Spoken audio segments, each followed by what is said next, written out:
Wesh la famille, j'espère que vous allez bien. Voilà un jeune homme de 11 ans assassine son père à coups de poignard pendant que ce dernier est en plein sommeil. Vous allez d'abord regarder la vidéo et ensuite derrière les gars, on va essayer d'analyser cette situation. Parce que c'est pas le seul, hein. On en a vécu plein de situations comme ça, même avec des enseignants, avec des parents. Voilà, on va essayer d'analyser, de comprendre de pourquoi ce genre de choses arrive aujourd'hui, plus particulièrement dans ce pays. Regardez d'abord la vidéo et ensuite on revient derrière pour l'analyse, les gars. Tu dis que qu'est-ce qui s'est passé? Pourquoi tu as poignardé ton père? Pourquoi tu l'as tué? Parle fort. Ce n'était pas mon intention de le tuer. Ce n'était pas ton intention. Tu fais quelle classe? 6e. Tu fréquentes où? Oui, polyvalent, Bias. Polyvalent quoi? Bias. Tu as quel âge? 11 ans. Voilà. C'est quoi? Pourquoi tu as donc poignardé ton père? Ça s'est passé comment? Explique-moi. Je voulais partir chez ma mère. Tu voulais partir chez ta mère et tu as demandé à ton père, il a refusé? Il a refusé. Oui. Ta mère habite où? Il habite à Congo. Mais pourquoi tu ne connais pas la maison? Tu ne peux pas partir. Pourquoi ils se sont séparés? Ils se sont séparés pourquoi? Je sais pas. C'est depuis étant encore petit. Tu étais encore petit quand ils se sont séparés. Ça s'est donc passé comment? Il était quelle heure? Tu as pris le couteau où? Dis-moi, explique-moi comment ça s'est passé. Il a 19 ans. Il était 19h. Ton père, lui, il était où? Il est dans le dormi. Il était en train de dormir dans la chambre ou bien au salon? Dans la chambre. Maintenant, tu allais prendre le couteau. Oui. Tu l'as poignardé où? À quel niveau? Sur le ventre. À ce niveau-ci?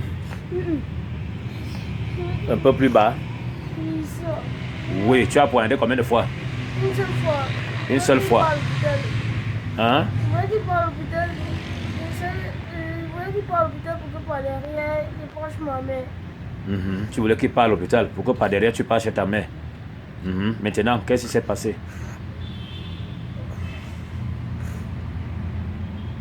Vous vivez seulement à deux dans la maison? Et donc, Vous habitez où? C'est quel quartier? Force de Dieu. Force de Dieu. Ton père travaille quoi? Moto. La moto, c'est un Belskiner, un mototaximan. Bon, maintenant, quand tu as poignardé, il s'est réveillé ou bien ça s'est passé comment? Dis-moi. Ils sont réveillés. Oui, après? Il était rentré dans la porte et il a dit que je suis venu. Oui. Après, il est sorti, il s'est placé à côté de la porte, il a payé par les mains. Là, quand il est venu, on l'a amené à l'hôpital. Oui. Là, les gens au quartier étaient en train de me taper. Oui. Ils m'ont tapé, arrivé d'être. Arrivé, ma mère est venue, elle a commencé à pleurer quand mon était sur la véranda. Il m'a tapé ce qui était sur la véranda. Elle est venue, elle a commencé à pleurer. Après, la chute, après, ça a encore. Réveillé. Maintenant, le sort de ton père, comment?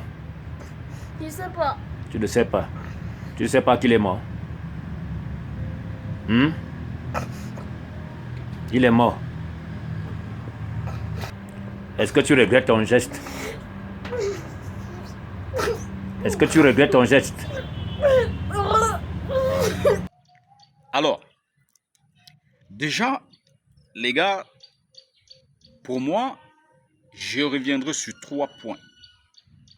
Déjà, le coup de gueule contre ces jeunes-là, d'aujourd'hui, la jeunesse actuelle. En deuxième position, les autorités camerounaises. Et en troisième position, les parents. On va commencer avec le coup de gueule.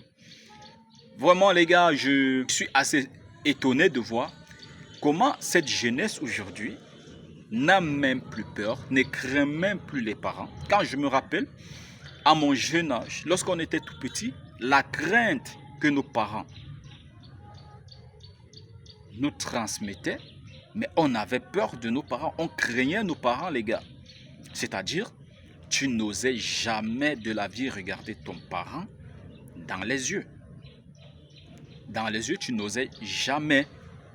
C'est-à-dire, lorsque ton daron il revenait du travail le soir, quand tu le voyais et que tu savais peut-être que tu avais fait une petite bêtise en journée, mais les gars, il fallait qu'on envoie quelqu'un venir te chercher dans la chambre.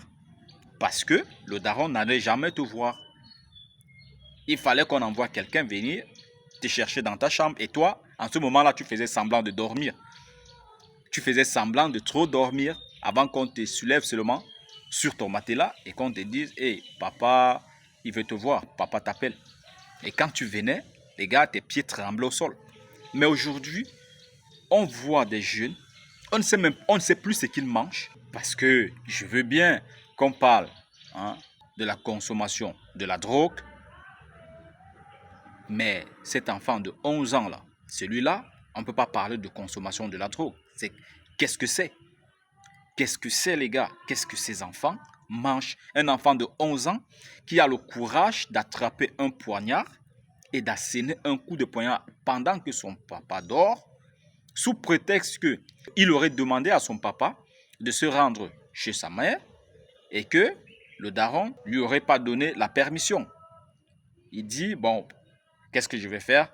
Il réfléchit bien que pour y aller, je vais d'abord le poignarder pendant qu'il s'en va à l'hôpital. Moi, je vais en profiter pour m'enfuir. C'est grave, les gars. C'est quoi ce courage? Vos parents, vous les enfants là, vos parents là, ne représentent plus rien à vos yeux. Ils ne représentent plus rien à vos yeux, franchement. Qu'est-ce qui vous arrive aujourd'hui? C'est quoi cette jeunesse?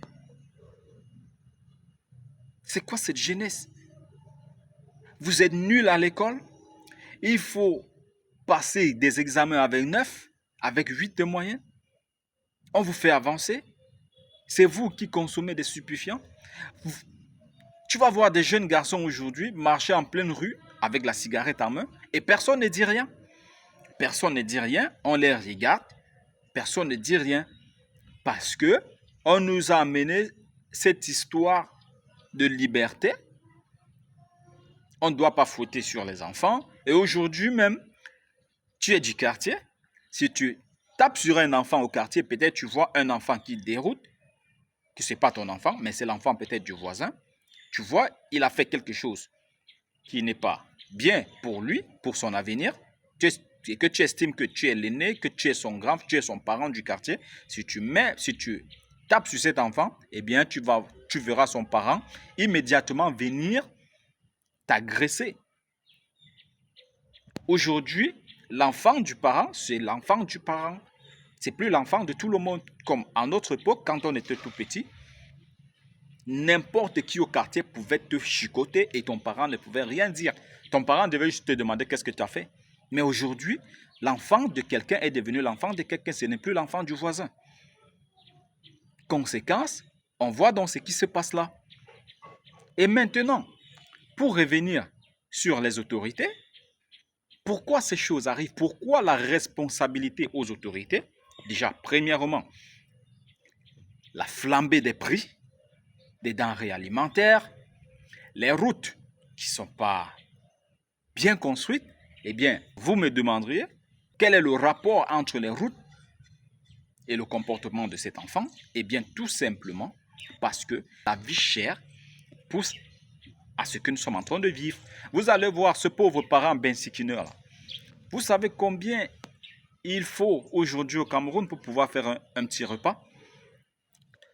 Ça devient compliqué pour la classe basse. Les routes interviennent au niveau des denrées alimentaires.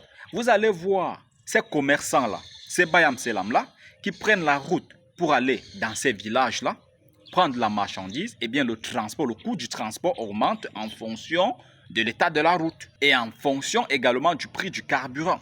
Ce qui fait que plus le prix du carburant est haut, plus les routes sont mauvaises et plus le transport il est élevé. Le coût du transport, il s'élève automatiquement.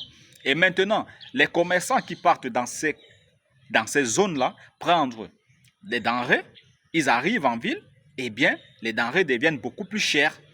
Et ce qui fait donc que ça se répercute beaucoup plus sur la classe basse de la société, qui n'arrive plus à suivre Et ça se répercute où? Au niveau de l'alimentation des enfants. Eh bien, l'enfant, lui, dans sa tête, vu qu'il ne sait même pas il ne sait même pas comment ça se passe pour qu'il rentre de l'école et qu'il trouve la marmite pleine, lui, il s'en fout de ça, il ne veut même pas comprendre. Lui, il sait qu'il doit manger son papa, il doit faire tout son nécessaire pour qu'il puisse manger. Plus son papa ne s'en sort pas, et puis lui, il a cet agacement-là, et ça revient donc à ce qu'il dit, je vais aller chez ma maman, parce qu'ici, je ne vis pas bien. Et quand on regarde cet enfant, on voit très bien que c'est un enfant qui n'a pas de conditions de vie favorables. Donc, le papa ne vit pas bien, ne s'occupe pas très bien de lui. Il faudrait déjà commencer par nous réparer les routes. Il faudrait commencer par nous contrôler ces marchés-là parce que les coûts des denrées alimentaires dans nos différents marchés, c'est inquiétant les gars. La classe basse n'arrive pas à suivre. Voilà à quel niveau les autorités doivent intervenir pour que ce genre de choses-là n'arrivent plus. Il faut faire en sorte que la classe basse ne saigne pas autant, ne souffre pas autant pour pouvoir nourrir leurs enfants. Et également, regardez le coût des loyers aujourd'hui au Cameroun. Au Cameroun, tu construis la maison, tu donnes le prix que tu veux. C'est-à-dire, il n'y a pas un standard, il n'y a pas des prix fixés par l'État en fonction du standing des locaux. Chacun construit et donne le prix qu'il veut à sa maison et demande le nombre de mois d'avance de loyer qu'il veut. Rien n'est légal chez nous, dans ce pays, rien n'est légal. Et on assiste donc, plus la vie est difficile, plus les parents ont du mal à prendre soin de leurs enfants et plus les enfants commencent à se rebeller et à prendre un mauvais chemin. Voilà où je dis, les autorités, ils ont une part de responsabilité dans ce genre d'événement. Et en dernière position, les parents. Les parents. Vous allez voir, eh bien, je ne vais pas parler de ce que je ne connais pas parce que le monsieur, le dauphin en question, je ne le connais pas. Mais je dis ce que je vois, ce que j'observe dans la société au quotidien. Vous avez des parents tellement irresponsables. Vous allez voir un Ben Sikiner qui sort là, qui fait sa petite recette. Au lieu de rentrer à la maison, au lieu de savoir qu'il a un enfant, qu'il a une famille à prendre en charge à la maison, il va s'arrêter là dans un bar, il va se boire je ne sais pas combien de bières, et comme chez nous, on ne contrôle pas le taux d'alcool, il va boire, je ne sais pas, 4-5 bières, et monter sur sa moto et rentrer. Il arrive à la maison, il est complètement saoul, il va aller s'allonger, il s'en fiche de savoir comment va l'enfant, est-ce que l'enfant va bien, est-ce qu'il a mangé, est-ce qu'il s'est lavé, est-ce qu'il s'est nettoyé les dents. En fait, il ne cherche même pas à savoir comment va son enfant. Et quand l'enfant ressent ce manque d'affection, ce manque d'amour, cette négligence, eh bien, automatiquement, l'enfant, pendant que vous n'êtes pas là, il va commencer à se chercher. Au lieu d'aller à l'école, il va commencer à réfléchir que bon, il faut que j'aille, je ne sais pas, apporter le sable, creuser la terre, quelque part creuser les puits. On a vu la vidéo qui a circulé dans les réseaux sociaux récemment, ces deux enfants du côté d'un fou, une fille et un garçon, qui creusaient les puits pour aider leurs parents à s'en sortir. Eh bien, on assiste donc à ce genre de choses-là. Plus l'enfant commence à intégrer le monde actif, à cet âge-là, commence à se débrouiller pour pouvoir manger, eh bien, la nervosité commence à s'emparer de lui. Et au moment où toi, le parent maintenant, tu voudras jouer ton rôle de père en recadrant l'enfant, c'est-à-dire l'enfant ne te craint plus, l'enfant n'a plus peur, l'enfant ne va plus te respecter, parce que l'enfant, c'est, voilà, tu es là, tu sors, tu ne sais même pas si j'ai mangé, tu ne sais même pas si j'ai même les vêtements, tu ne sais même pas comment je vis. En fait, tu rentres, tu me donnes à manger lorsque tu es lucide, mais généralement, tu rentres, tu ne sais même pas est-ce que j'ai même mangé. En fait, il y en a tellement comme ça, des parents comme ça, tellement irresponsables. Vous rendez vos enfants rebelles, vous n'apportez pas d'amour, vous ne donnez pas d'amour à ces enfants qui n'ont pas demandé à naître. Vous vous en fichez complètement de leur éducation. Parfois même, vous allez voir des enfants comme ça qui partent à l'école et qu'on met dehors tout le temps, tout le temps, tout le temps. Et ce genre d'acte-là frustre les jeunes, frustre énormément ces enfants qui ont l'impression d'être orphelins, alors que son papa, c'est un bentiquineur, il se débrouille au quotidien, il rentre avec quelque chose à la maison, mais il est incapable de planifier la scolarité, de planifier l'avenir de son propre enfant. Vous voyez ce que je veux dire?